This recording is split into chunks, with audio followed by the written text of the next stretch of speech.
บายดีเนาะผมพี่น้องมันสุขุทุกคนเนาะตอนนี้เรากลับมาอยู่ในงานบุญสงฆ์เรือเข้มของเนาะพี่น้องเนาะนครไกรสอนแขวงสำนักเขตเนาะพี่น้องเนาะเป็นมื้อที่2ของการแข่งขันเนาะพี่น้องเนาะมื้อนี้ก็เป็นเรือใหญ่ประเภทเรือใหญ่เนาะพี่น้องเนาะ35 40แล้วก็45 55 4พายเนาะพี่น้องเนาะเอาสิถ่ายภาพบรรยากาศภายในงานให้พี่น้องเบิ่งเนาะพี่น้องเนาะไปติดตามชมนำกันเลยเนาะพี่น้องเนาะ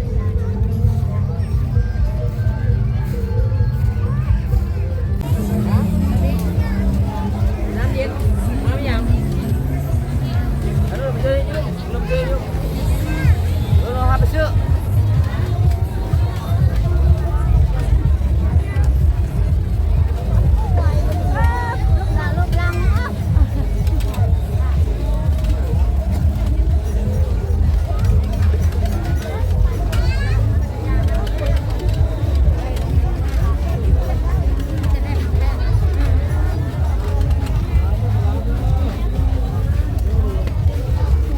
งานแกงเรือมือสุดท้ายคนหลายพี่น้องเอ้ย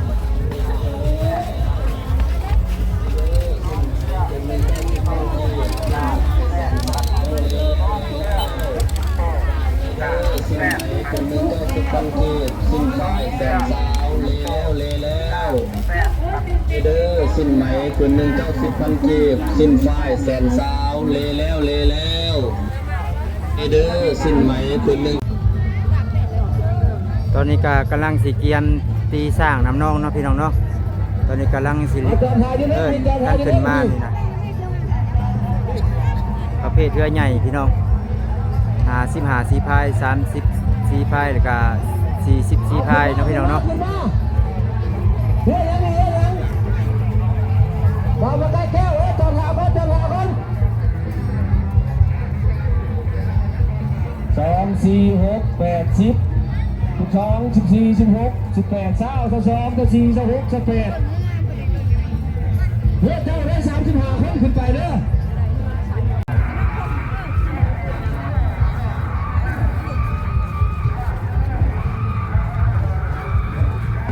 อันนี้ย่านเป็นเรือขุดเดี๋ยวพี่น้องได้นี่เรือขุดเรือไม่ลำเดียวเลยพี่น้อง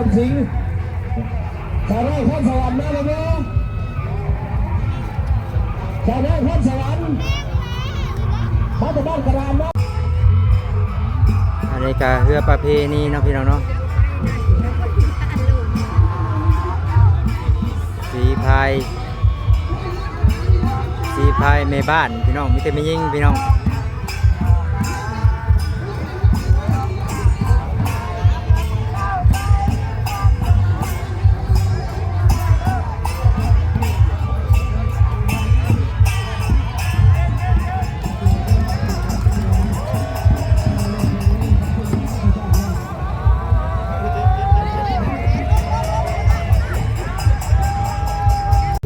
ตอนนี้ก็กำลังเกียมสีตีสร้างน้ำนองเนาะพี่น้องเนาะตอนนี้ก็กำลังสิปล่อยลงหลายลำพร้อมกันเนาะพี่น้องเนาะ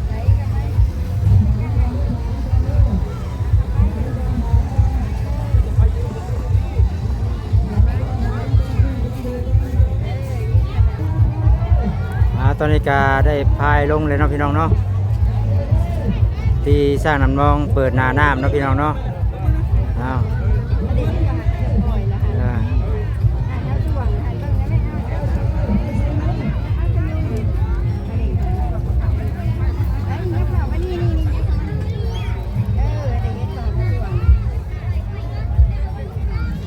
พายลายลำอย่างสวยงามนะพี่น้องเนาะที่สร้างน้ำนองเนาะเปิดหน้าน้ำ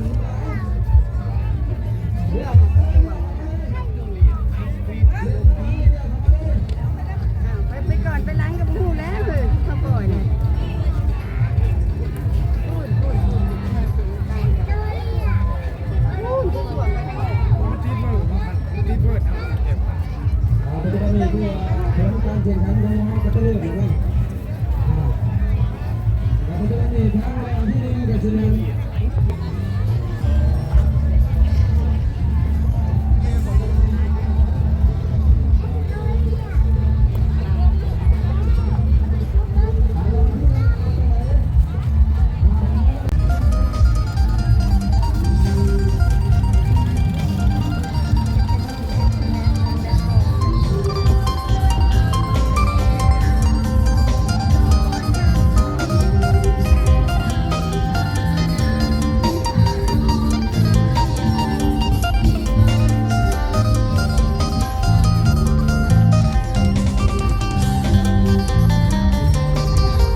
สุดท้ายนี่ก็ให้คนร้ายเลยพี่น้องเลย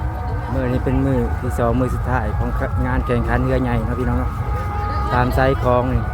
รู้สึกว่าคนร้ายแหละพี่น้อง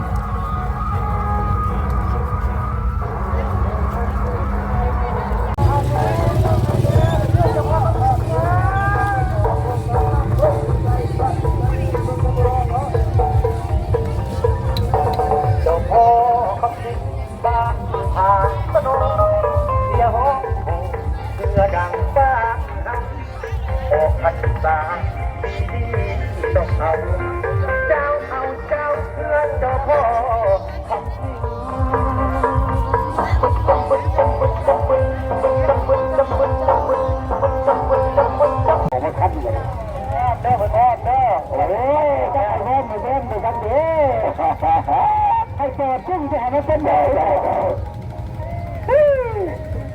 แต่ว่าเขาอ้อนคืออ้ายเขาพูดอะไรดีอย่าไปบ้าจะกระเจ้าใดคันจะได้นั่งในวีมันบ่มีเองโอ้ห้ามแต่ได้เฮ้ยขึ้นไปได้ไหนแต่แค่ก็ใส่กระเจ้าขันนั่งซื่อๆก็เป็นมีแหงเหงานอนขันมีไหมเลยใช่ไหมชุดหัวกับเขาไม่ต้องคิดว่าเพื่อเปลี่ยนเดี๋ยวพวกเราเอาไว้มัน ตอนนี้ก็กำลังเตรียมจะจับทุนอีกเนาะพี่น้องเนาะ บ้านนั่นคุณแต่บอกคือลงจ่ายจ้างเราขึ้นไม่ได้พวกเราพวกเบานั่นพวกมาหาฮับไปแล้วไทยกับมีเรื่องเขาจะโทรก็ได้บริจาคว่าเขามีเรื่องที่ผมมีเรื่องเนาะมีกับเขาแต่อย่าโทรมาตอนนี้ฮับไม่ได้เลยส่งขอความเสียงมาจะได้เพื่อได้ส่งขอความเสียงเราซะบ้านทางใจมุกทหารทางทุกฝ่ายไปพระตนิกาได้ปล่อยออกมาเนาะพี่น้องเนาะเขียวซิงเขาหอบเนาะพี่น้องเนาะ เรื่องไทยจากบ้านแดนเมืองสมุทรสาครนะครับคนมุกจากบ้านไทยมุกทหารราชการไทยจับได้รับระบาดนี้ตีขึ้นมาตีขึ้นมาประเทศใจจากสุดท้ายหาเป็นไทยอยู่ประมาณ7 นาทีพี่น้องท่านเกิดหุ่นจากบ้านแดนอยู่ระบาดนี้กำลังจะหนีจะมาขนมันจากบ้านไทยกำลังจะหนีตีขึ้นมาโอ้โหเฮียสมันเกิดเฮียสมองกั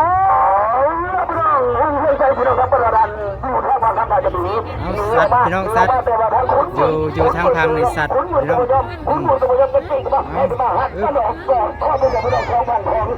ประเภทรุ่นใหญ่นะพี่น้องเด้อรุ่น45 สิพาย45บริหาร15เลย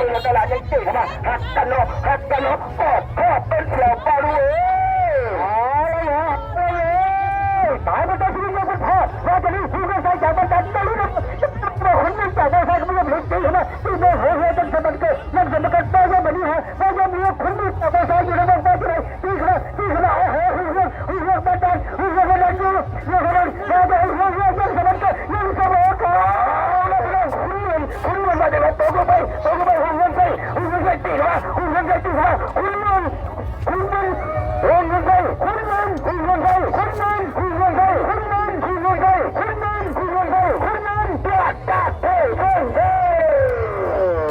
เป็นแผลเป็นแผลอยู่มืด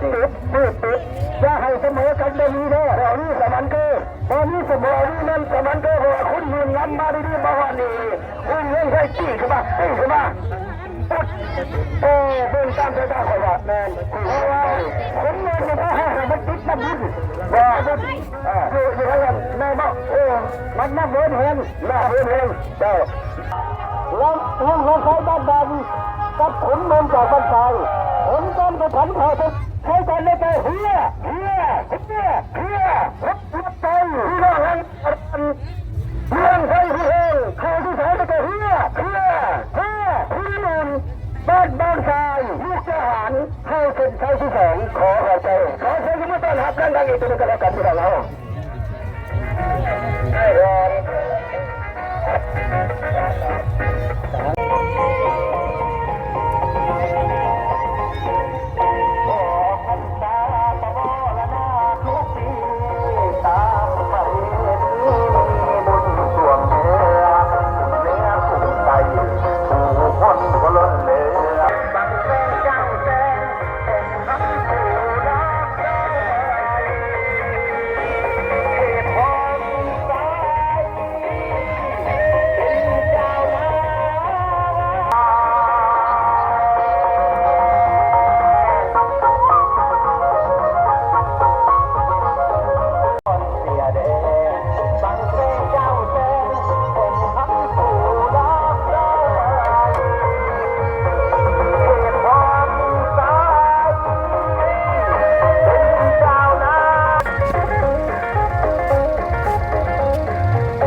กี่ให้สมมติได้จะปล่อยออกมา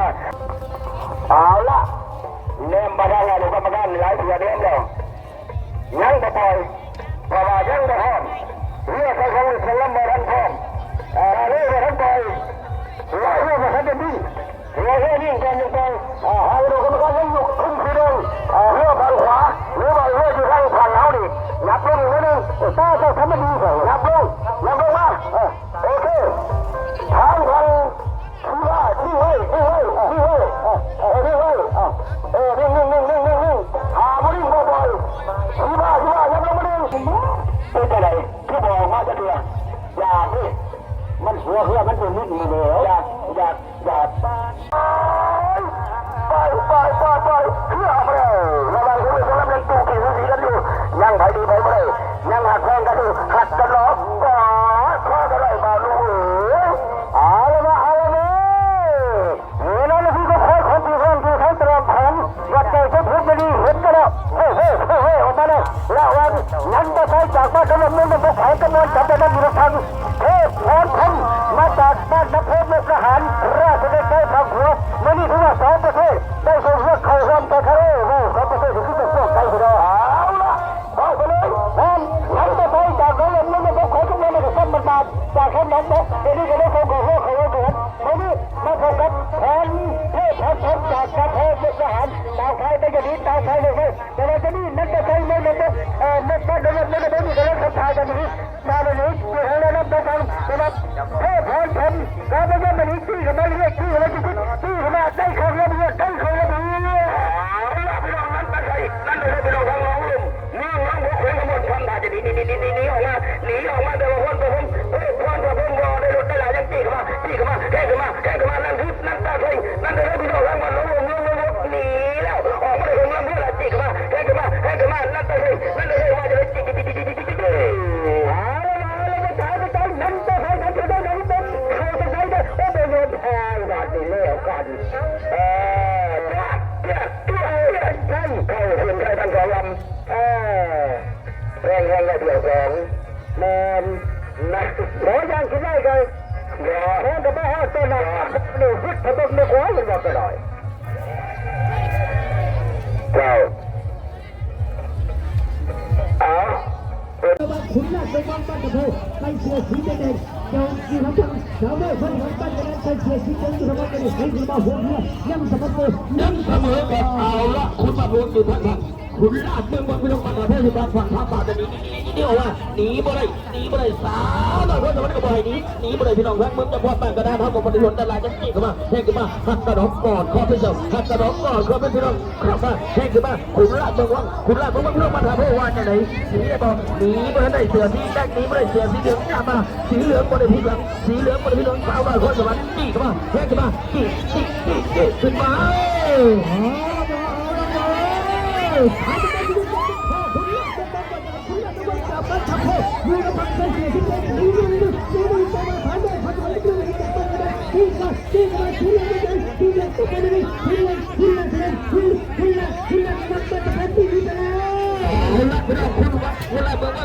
จะบอกเลยนะเป็นแบบนี้อย่างเดี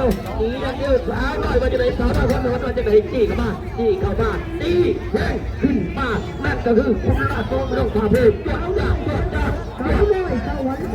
ยสวรรค์คุณลาดเมืองวันตัวจ้า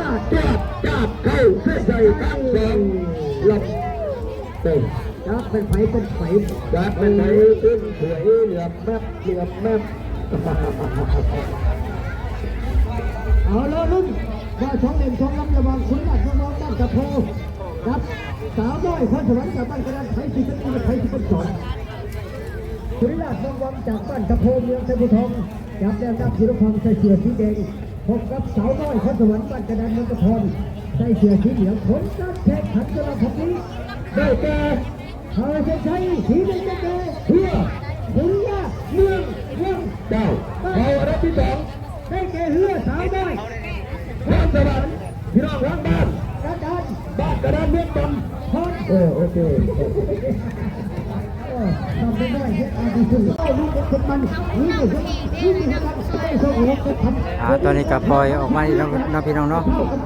เปิดตู้กับผ้าเดี๋ยวนี้กับนั้นทับผ้าไว้จะหนีทับผ้าไว้จะหนีแต่วันนี้ก็ออกเรื่องสลับแทนสีทำบ้านพันตีเข้ามาตีเข้ามาเจ้าพ่อครับผิดเจ้าพ่อก็ทิ้งเจ้าทางการตะลุนะพ่อแต่ตัวมันมีเรื่องทางแต่หนีออกมาแล้วหนีออกมานักเพชรนี่มาได้นักเพชรสีกับบนรถกระดาษนี่จองเอลเจ้าพ่ออยู่นักเพชรสีจองเอลวันใหญ่เจ้าพ่อครับหนีออกมาแล้วหนีออกมาแล้วหนีได้นักเพชรสีกับบนรถกระดาษนี่มาแพ้คือมานั่นก็คือเจ้าพ่อครับเจ้าพ่อครับจี้กับมานักเพชรสีปอดได้บอลเอลเจ้าพ่อได้ไหมหนีได้เจ้าพ่อได้หนีได้ไปดูโอ้ย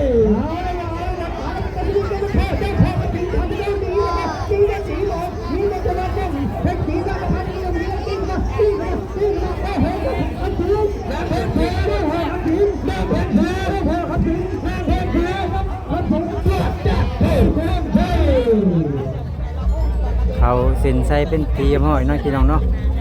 เจ้าพ่อคำสิงกับนางแพงศรีเนาะพี่น้องเนาะ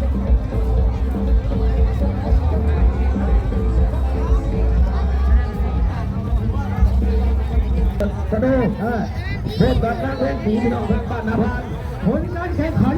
เพื่อที่เขาจะได้ตอนนั้นคือเพื่อพอเจ้าบอกคำถึงพี่น้องชาวบ้านชาวสนุกขอเสียงตบมือดังๆอีกครั้งผู้ใดตบมือให้ร่ำให้รวยเด้อเจ้าผู้ที่เขาเส้นชัยไปที่สองนั่นก็คือเพื่อน้องแพงสีบ้านขอเสียงตบมือพี่น้องบ้านนาพานเมืองเซบุรอนเขาดังๆอีกครั้งสาวผู้ใดอยากเล่นก็ตบไปเรื่อยๆตบไปเรื่อยๆครับตบไปเรื่อยคือทำงานเป็นอย่างนี้หนีมาได้บ่หนีมาได้เพื่อนครับทำการอย่างนี้หนีมาได้น้ำมันได้แก้วพี่น้องทำแก้วอยู่ทางกันแก้วนี้เป็นเดินออกมาแล้วตีเข้ามาแพ้เข้ามาซ้ำไปเข้ามาโอ้ยจะมาตึกแก้เสมอกันได้ก็เพื่อนการครับว่าจะได้เพื่อนการครับต้มไปหน้าบังไก่แก้วพี่น้องเจ้าแก้วหนีออกมาได้โดนหนีมาได้โดนเพื่อนการครับตีแล้วก็คนสุดท้ายระวังนะเจ้าก็ไม่ได้มันจะสอนจะแจกอยู่เขาจะยุ่งกับคุณ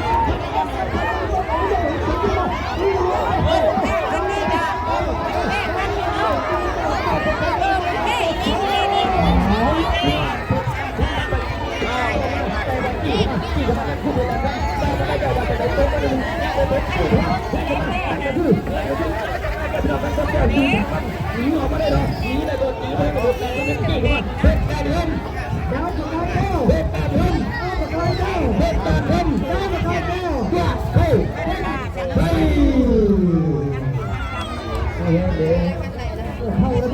เอาเซ็นใส่เป็นทีเฮียห้อยแล้วเนาะพี่น้องเนาะเพชรดานคำกับประกายแก้วเนาะพี่น้องเนาะ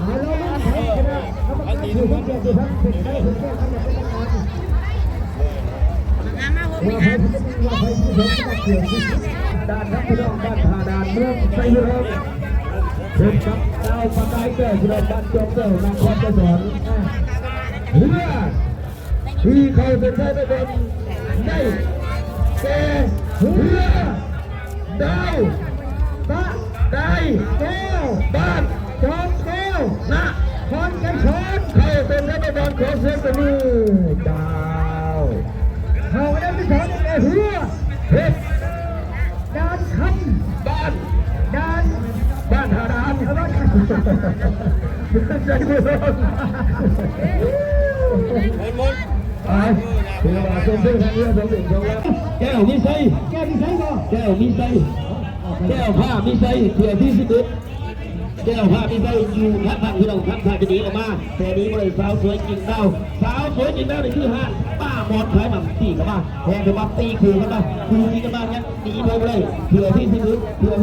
แก้วผ้ามีไซบ้านบุกกันที่เฮือนี้แล้วพี่น้องทางเมืองพี่น้องตีกันมาตีเฮกันมาแทงกันมาได้คือแก้วผ้ามีไซอยู่ทับทางบ่าวดุทับทางจะหนีออกมาหนีได้บ่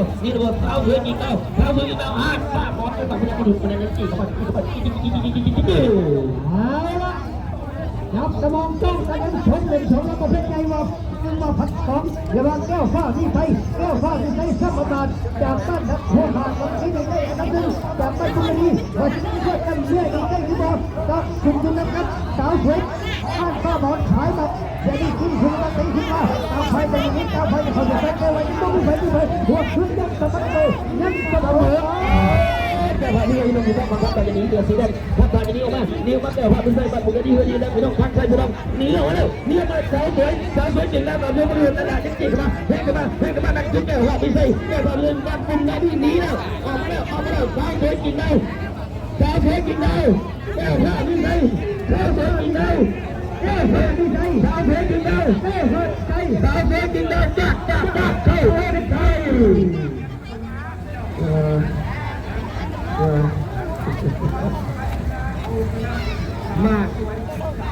มาอยู่วางนี่แหละทุ่งสุดท้ายในทุ่งสุดท้ายเขามันทุ่งประตักตายเป็นได้ดียังเป็นบ่อหักขนมก่อคอกันไปเห็นตอนนี้ทุ่งเรือแก้วข้าไม่ใช่ที่ว่างบ้านสุนทรีเขาไม่ใช่ไปอันดับหนึ่งอันดับที่สองก็ได้แก่สาวสวยจริงเจ้าห้านป้าหมอนพายกระหม่อม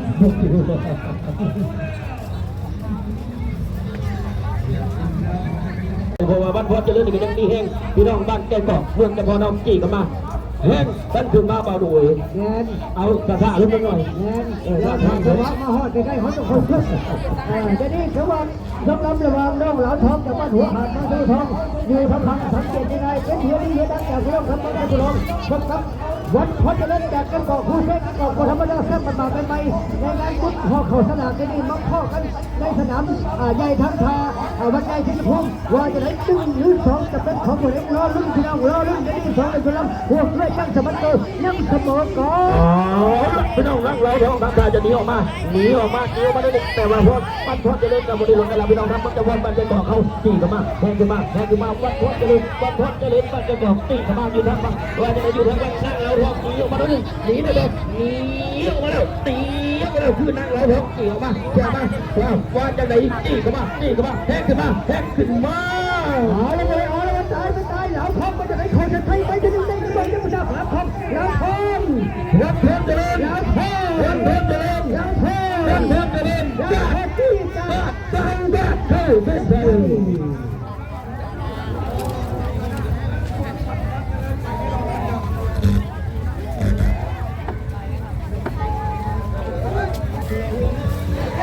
เอาละอนุกรรมการผู้ทรงเกียรติทุกท่านเป็นใช้ได้แจ้งว่าจะเป็นการเร็วผลการแข่งขันในเที่ยวนี้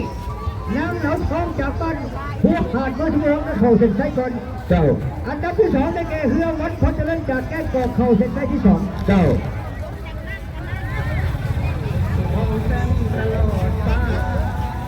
เดี๋ยวดีนะพี่น้องทางบ้านผมจะมีเพื่อนใส่พวกเราตีเข้ามาแพ้ขึ้นมาอยู่แล้วมันเดือดแจ็คตีเข้ามาแพ้ขึ้นมา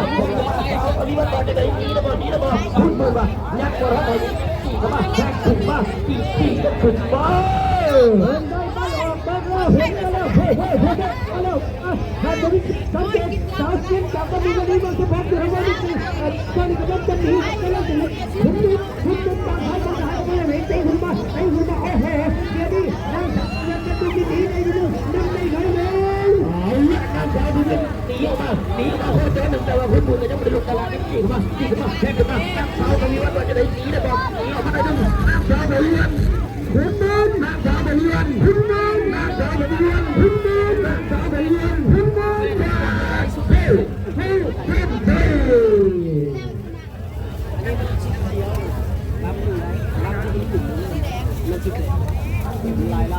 สองเล่มสองลำนี้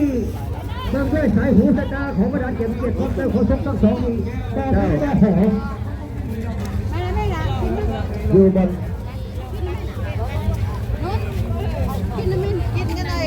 น้ำสมีวัดจากบรรจุเมืองเทพทองเขาเส้นชัยที่หนึ่ง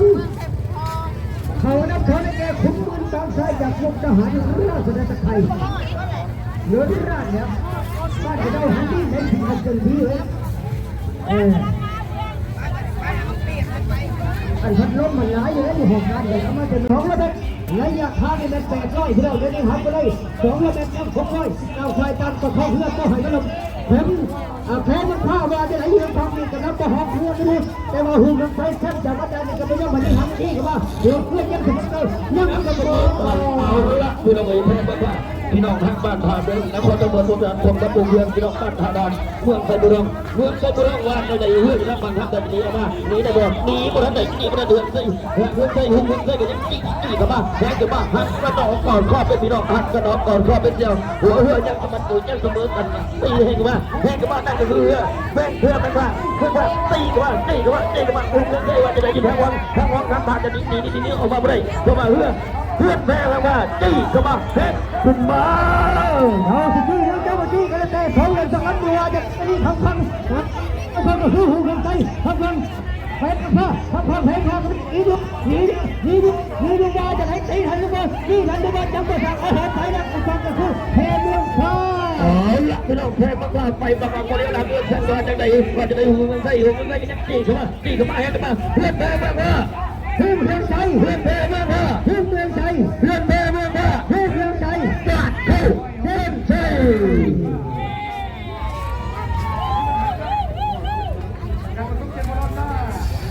ให้พี่น้องสังเกตเป็นเรือทั้งวังเด้อเรือทั้งวังเนี่ยพอถึงจะนี่นะมันมีปัญหาเลยมันแหงมันหึดมันถึงอันตรายเลยตามที่เห็นกาเฮือนแพเมืองผ้านี่เขาเซ็นไซก่อนเนาะพี่น้องเนาะ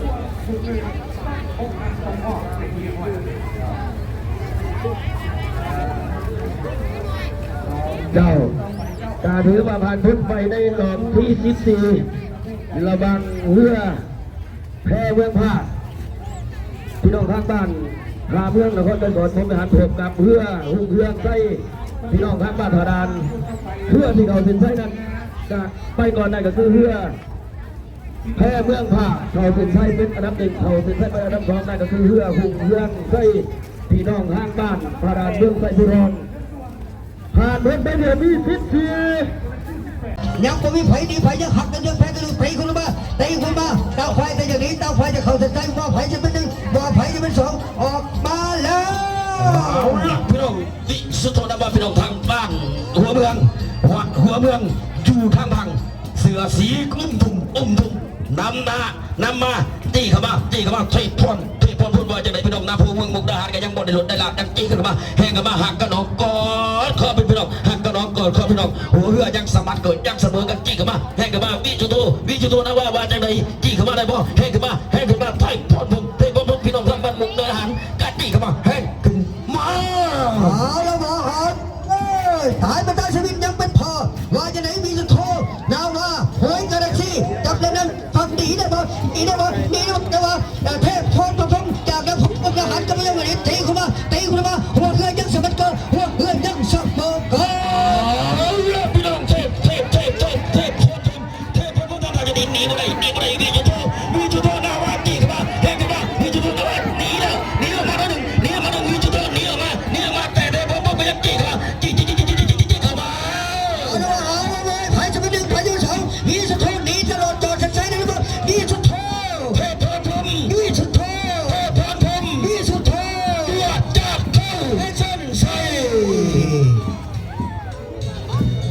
มันมาหอดีมันเป็นยังบ่หนอเพื่อที่เป็นอะไรหนอมันอตลอแม่นเนี่ยตลอมันอันตราย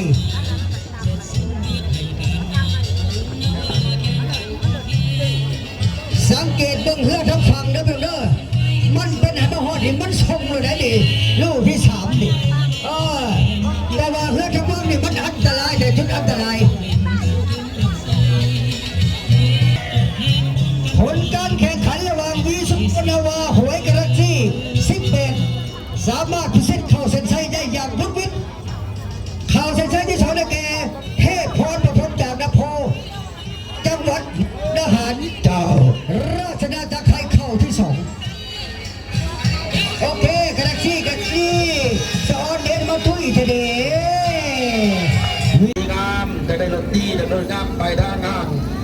เบี้ยโสพี่น้องตั้งอยู่สุดอันหนึ่งบ้านโนนสว่างหลังจากนั้นก็จะเป็นบริษัทเบียร์เหล้าเบียร์ของคนจริงใจสาขาแขวงสารเขตบริษัทไฮ ฮันนี่เกินนะวงดนตรีหนุ่มผู้ไทยทานนางขันแก้วมาดบริสอนบริษัท BM นะบริษัทลาวมีไซก่อสร้างจักรการบริษัทสวรรค์ปาซิฟิกบริษัทอุดมสุขก่อสร้างทานหนูผ่านธีรวงศ์ทานบัวบอนประธานบริษัทหงคำก่อสร้างหงช่างคอนกรีต เพื่อนดีเพื่อนดังระวังสองบ้านสองเมืองตีคูมาระวังสามเลยขอสวรรค์จากบ้านกระดันเมืองจำพลจับไปแล้วอยู่ทางฝั่งน้ำแผ่นสีบานบานเมืองจับไปแล้วตีคูมาหัวเพื่อนยังสมบัติเกิดยังเสมอกัน พี่น้องสาวน้อยคนสมบัติพี่น้องทางบ้านกระดังเมืองจำพลทำทางจะหนีออกมาได้บ่หนีมาได้นางแพงสีเสือสีพีสีเขียวเสือสีเขียวพี่น้องทางบ้านหน้าบ้านเมืองไซบุรีอยู่ทางบ้านทำทางจะหนีได้บ่หนีมาได้สาวน้อยคนสมบัติพี่น้องทางบ้านกระดังเสือสีเหลืองเสือสีหลากสีจี้เข้ามาแห้งขึ้นมานั่นก็คือสาวน้อยคนสมบัติบ้านกระดังจี้เข้ามาแห้งขึ้นมานางแพงสีหนีได้บ่หนีมาได้เดินทางมาสาวน้อยคนสมบัติจี้เข้ามาแห้งขึ้นมาสาวน้อยคนสมบัติแห้งขึ้นมาเอาเลยขอชุดหลังกันแล้วขอชุดหลังกันเลยสังเกตยังมาได้แก้ได้หรือยังไม่ทราบชี้จุดนั้นแก้ได้หรือยังไม่ทราบจากบ้านกระดานอยู่ในบ้านของทีมที่กำลังเพื่อเสมอกันพี่น้องอยู่ในจุดนี้เป็นจุดอันตรายสาวน้อยคนสมบัติหนีออกมาแล้วหนีออกมาว่าจะได้สาวแบงค์สีนายคนสบายนายใส่ลูกแต่ว่าสาวน้อยหนีอย่างเดียวสาวน้อยคนสมบัติสาวแพงสีสาวน้อยคนสมบัตินางแพงสีจัดการสันชัยเอาละพี่น้องเอาแหละเป็นเหือตับแตกเอาละบาดนี้เอาละสิ่งนี้ปัญหาบ่ลุกอันไหนก็ยังบ่ทราบรอทั้งคณะการทางเส้นสายช่วยสังเกตเพื่อจะรายงานมา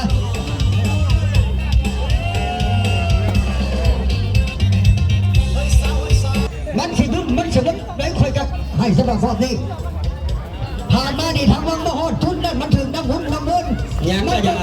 บ่เกี่ยวกับคนเขาโมวิเกี่ยวเขาโมต้องเกี่ยวโอ้แน่นั่นบ่เขาโมวิเกี่ยวเขาโมเกี่ยวพอเราหน้าเพื่อนสีแจกได้ก็แล้วแต่เจ้าจากอยู่ได้กันเพื่อนได้ก็ได้แทนที่กันได้แต่สีอยู่พันดูบ้างคอยกับไฟได้เขาโมเกี่ยวเขาโมวิเกี่ยวถือว่าชุดนี้นี่เที่ยวที่17เฮืออยู่แล้วว่าเก็ตตับได้เห็นห้อยสาวน้อยคนสวรรค์พี่น้องบ้านกระดานเมืองจำพรเมืองเก่าหนุกแมนอยู่ทางพังมาจี้เอาใกล้ๆแมนแต่มาผลสุดท้ายเข้าเส้นชัยไปเป็นอันดับหนึ่งนั่นก็คือเฮือนางแพงสีพี่น้องทางบ้านนาพานเมืองไซบุรีโอ้ยเกือบขึ้นน้ำพันพอมาเพื่อนทุกเดือนทุกวันนั้นยกบ้านกันเลยเดี๋ยวถือว่าเรื่องอยู่ในวังเด็กติดดับหุ่นมาทุ่มสุดท้ายมักทางบ้านจะตัดแมน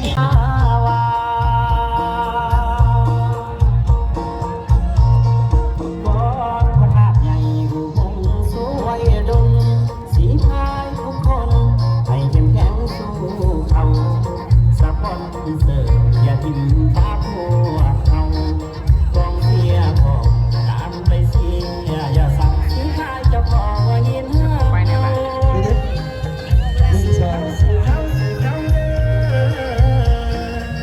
ที่เมื่อจะพอว่ายินที่เราลองเจ้านา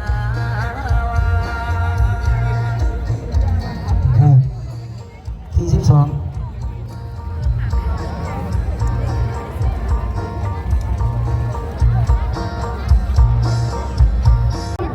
ระวังนางรัดทอง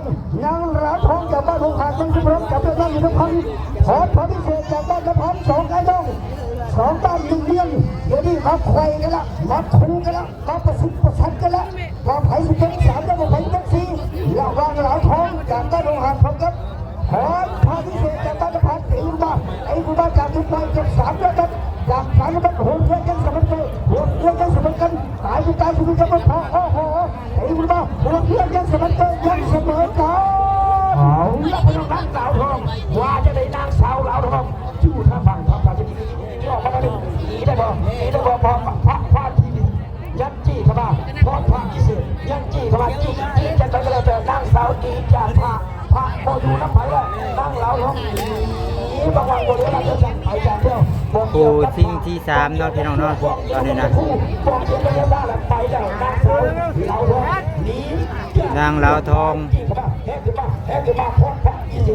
กับพรพระวิเศษเนาะนางลาวทองนี่อยู่ทางพังเนาะ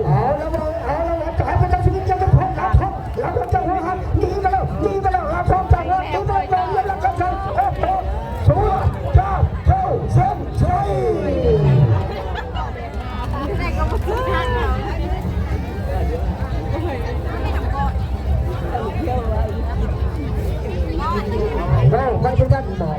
ให้หันใจเนี่ยขอให้ระวังก็ได้งั้นก็ได้หันใจระวังมาแล้วอันแทบกินกระเพาะแล้วได้แขกก็เรื่องมันไม่ชกสีกระสาตาทนไปเบาลงเที่ยวที่43เอารางวัลนางเหลาทองพวกพระอิศิ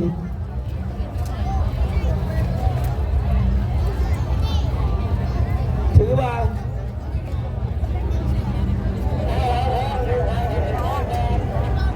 โอเคถือว่านางเหลาทองเข่าเส้นชัยเป็นอันดับ1ก็ได้ที่3พอดแพ้ที่เส้นเข่าที่2ก็ได้อันดับที่4แน่นเจ้า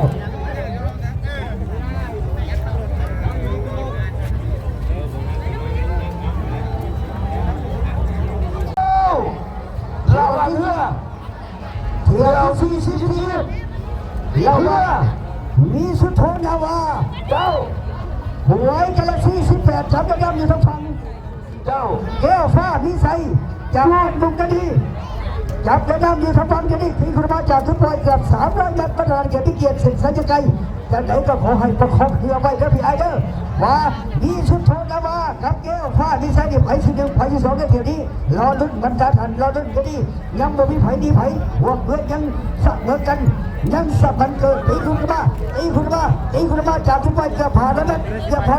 ต่างฝ่ายจะอย่างนี้ต่างฝ่ายจะเข้าใจต่างฝ่ายจะเข้าที่1ว่าจะไหนมีสุดโทแล้วว่าหวยกระสี18ที่น้องฟังดีนะบอกเดี๋ยวแก้วผ้าที่ใส่คุณจะไปนี้ตีคุณมาตีคู่กันขึ้นมาเอาละพี่น้องมีสุดโทแล้วว่าอยู่ทางพัง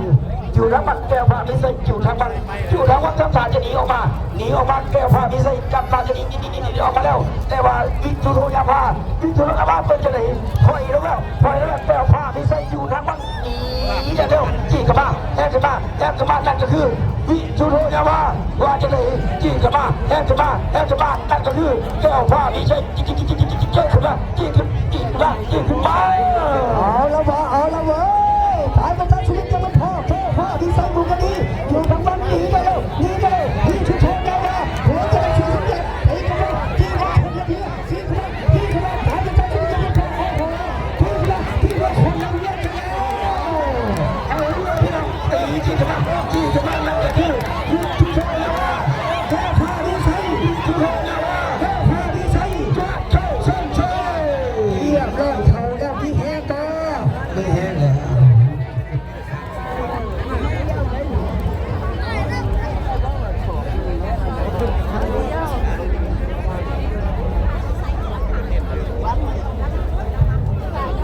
เอาแล้วเล่นหากระดูกกรรมการผู้ทรงเกียรติทุกครั้งผมใส่ผมแจ้งมาจากประการว่า2 เล่ม2 ลำที่ชุดโทดาวากับแก้วผ้าที่ใส่ไผ่เข้าคนแล้วก็ไผ่เข้าน้ำหลังหน้ามันทำมันจะใส่ของนอกเด้อ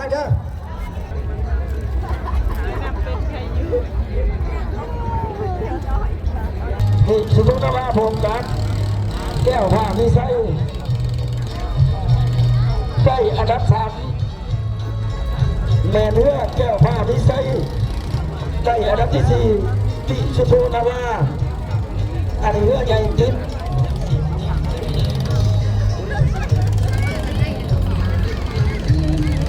ขอประชาสัมพันธ์อีกเลยเด้อประชาสัมพันธ์หาคนหายนางอิฟซี่บ้านกัง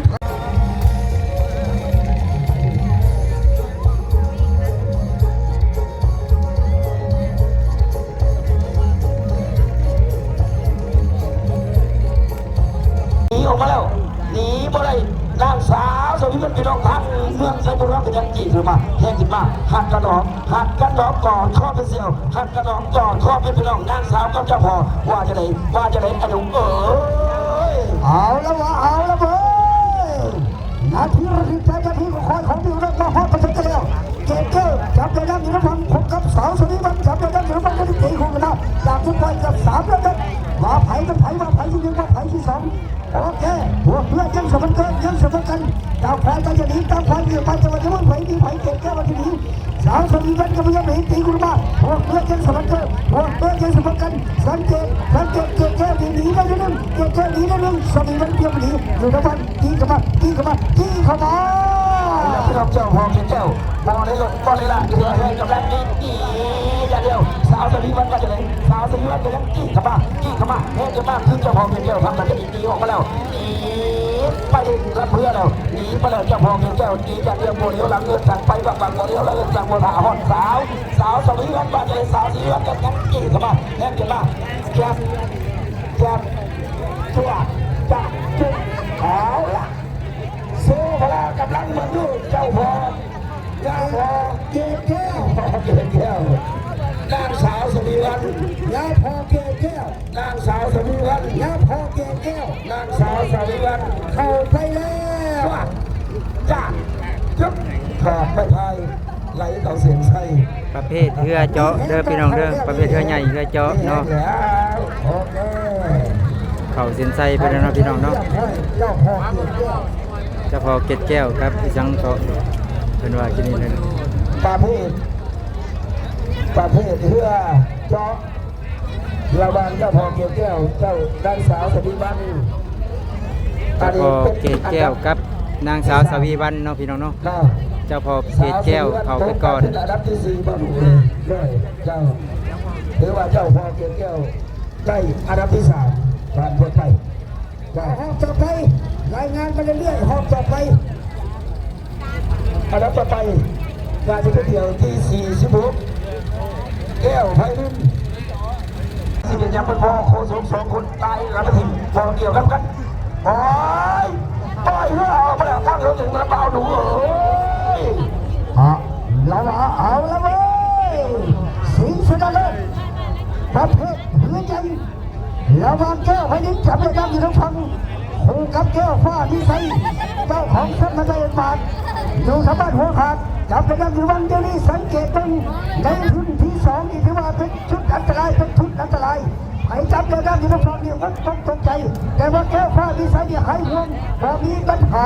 แก้วไพลินมันจะเห็นทุกคนหนีนะบอลแต่ว่าแก้วฟ้าดีไซน์มันจะมาหนีที่เข้ามาห่วงเรื่องยังสมบูรณ์ยังบอกไม่ได้ยังไม่มาถึงฟ้าไผ่เป็นไผ่โอ้โห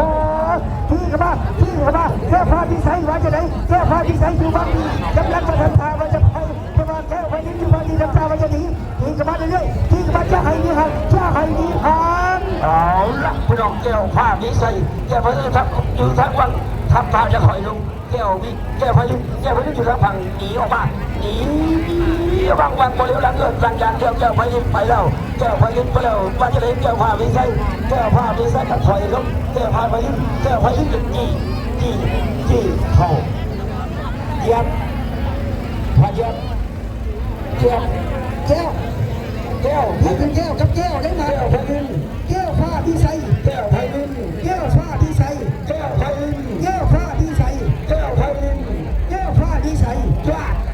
พอเข้าไปได้เข้าสู่เส้นชัย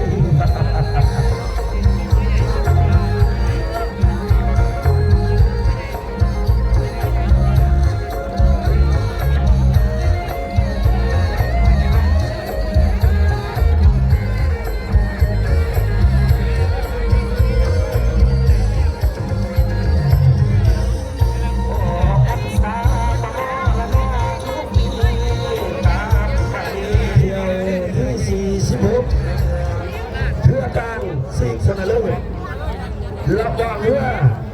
แก้วไพลินจับฉลาดออกน้ำใจอยู่ทั้งพันผมกับเจ้าภาพที่ใส่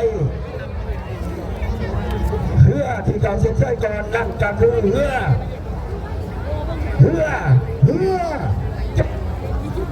ให้ผ้ามีใส่โอเคใต้อันดับ1เรือกลาง ใครอันดับที่สอง ได้แก่เรือ เรือ แก้ว แก้ว ผ้า นี่ ใช่ ใช่ ได้อันดับสอง เอาเล่น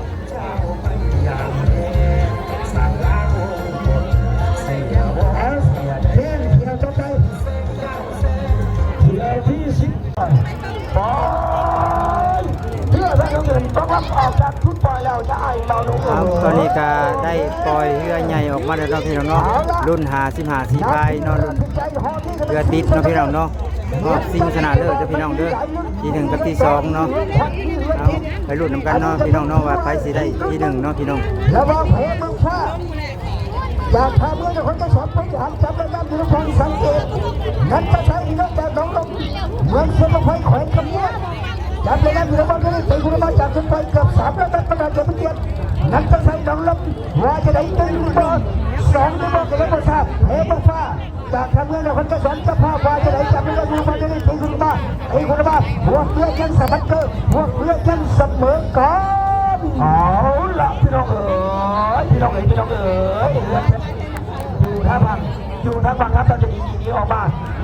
นับจะใส่ว่าจะได้นับจะได้ทางวันได้บนลุงพอลาจะขี่กันมาหัวเรือจะมันเกิดหัวเรือเสมอจะขี่ขึ้นมาแพ้ขึ้นมาคือเพื่อนแพ้บ้างขี่ขึ้นมาแพ้ขึ้นมาควักหัวเรือกันหัวได้หัวกันขี่ขึ้นมาว่าจะได้มาขึ้นมาว่าจะได้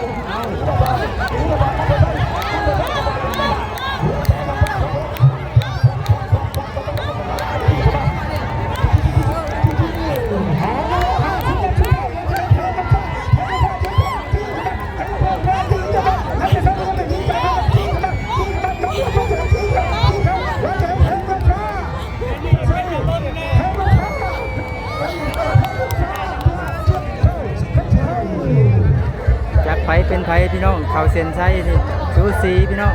แต่เมืองท่าครับนาสังเลยมาลุ้นนำกันเนาะให้กรรมการประกาศก่อนพี่น้องเนาะว่าไผสิได้ที่1เนาะ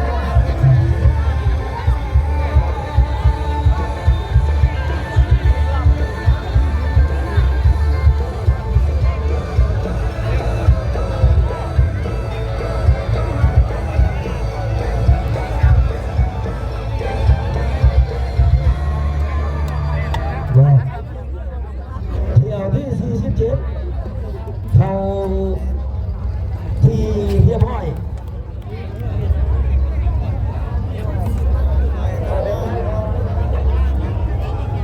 โอเคเจ้าเที่ยวที่47ได้เบาดูเลยละลานเฮือนเพื่อเมืองพาโจกสลัดน้ำได้ชูท่าทางคนกำนันจะใส่พี่น้องท่านเพลงขบวนแห่งโจกสลัดรองน้ำใจจู่ข้างบนผลการแข่งขันนำมาที่นี่นำมาแล้วนั่นจะใส่นำมาแล้วทุนสุดท้ายมาชุดถึงน้ำบุญมาสะดุดบาทเดียวในเพื่อนแพ้บ้างบ้าและที่สุดเขาจะใช้ก็คือเรือแพ้เมืองพระเจ้าเขา2ได้แก่เรือน้ำท่าใช้พี่น้องน้องลงโอเคเอาต่อไปห้องที่48 หลังจากกรรมการประกาศกล่าวผลการแข่งขันเรือใหญ่เรือติดเนาะพี่น้องเนาะรุ่น55สีพายเนาะพี่น้องเนาะได้แต่รางวัลที่1นี่ได้เฮือนแพเมืองแพท่าเด้อพี่น้องเนาะที่2แลนันตะไซเนาะพี่น้องเนาะของประเภทเรือใหญ่เรือติดเนาะพี่น้องเนาะรุ่น55สีพายเนาะอันดับ1คือเฮือนแพเมืองผ้าเนาะ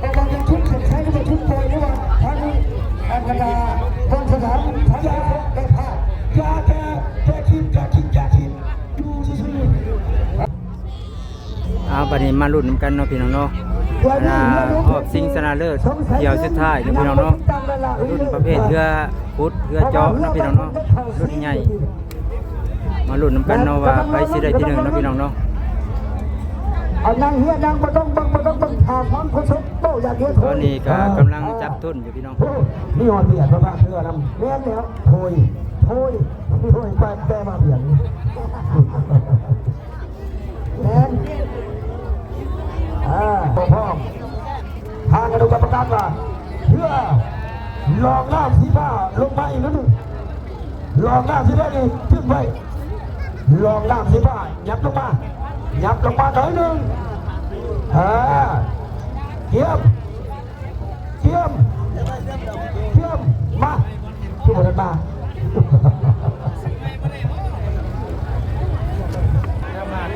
และครูยุทธโลกที่ชนะเลิศประเภทเลิศเจาะ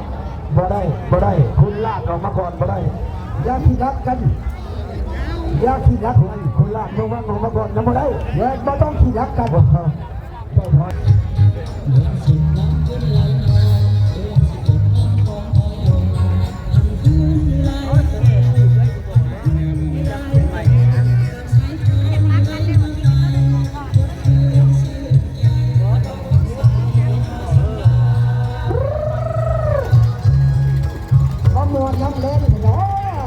ตอนนี้ก็ค่ำมืดเลยคนมาเสียเรือยาวก็ยังหลายเลยพี่น้องยังเต็มสนามแคมป์ของอยู่ตอนนี้ก็ยังจับทุนบ่ได้พี่น้องผู้ชิงชนะเลิศผู้สุดท้ายพี่น้อง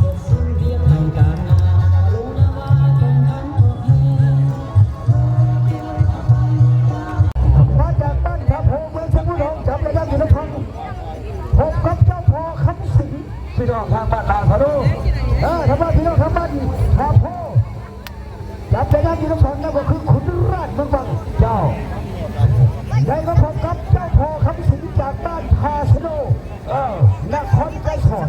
เจ้าจับระยะอยู่ทางบังเจ้าอยู่นี่ละยังก็ใช้อีกอยู่นี่ก็ได้มาถึงเราถึงใจมาถึงการของคนของพี่ก็ต้อง ตอนนี้ก็ได้ปล่อยออกมาแล้วเนาะพี่น้องเนาะประเภทเรือโบราณเนาะพี่น้องเนาะเรือขุดเรือเจาะเรือใหญ่เนาะพี่น้องเนาะมาลุ้นน้ำกันเนาะใครสิได้ที่หนึ่งเนาะพี่น้องเนาะ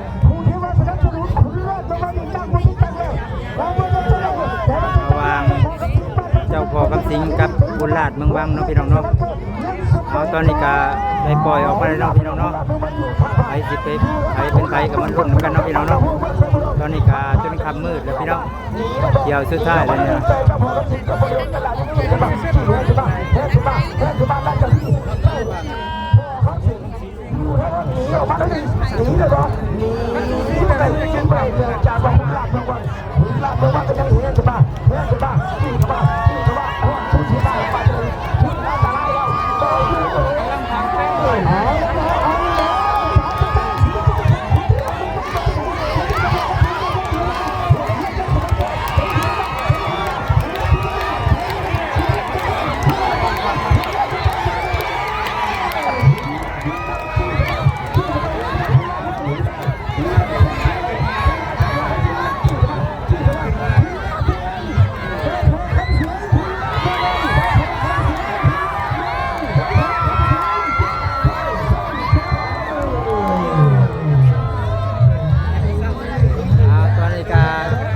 สินไซเป็นที่ห้อยเลยเนาะพี่น้องเนาะ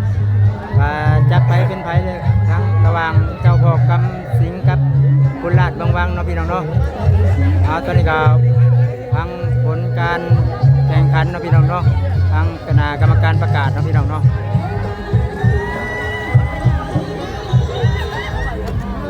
เอาละบอกว่าอย่างไรอยู่ซื่อๆทุกอย่างแล้วเพิ่งแน่น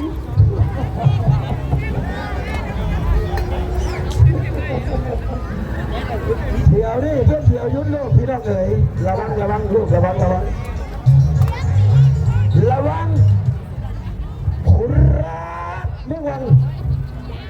จับฉลากร่วมน้ำได้อยู่ทางฟังพบกับเจ้าพ่อคำสิงจับฉลากร่วมน้ำได้อยู่ทางฟังเพื่อที่เสียเราเสียในการนั่งเพื่อเ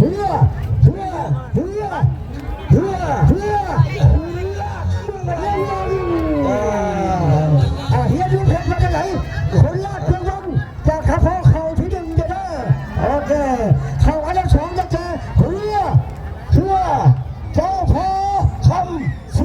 จ้าพี่น้องตั้งใจยังไงเลยที่สองครับสองขอเป็นเกียรติเจ้าอยู่โอเคเอาขอบใจได้เยอะไปเลย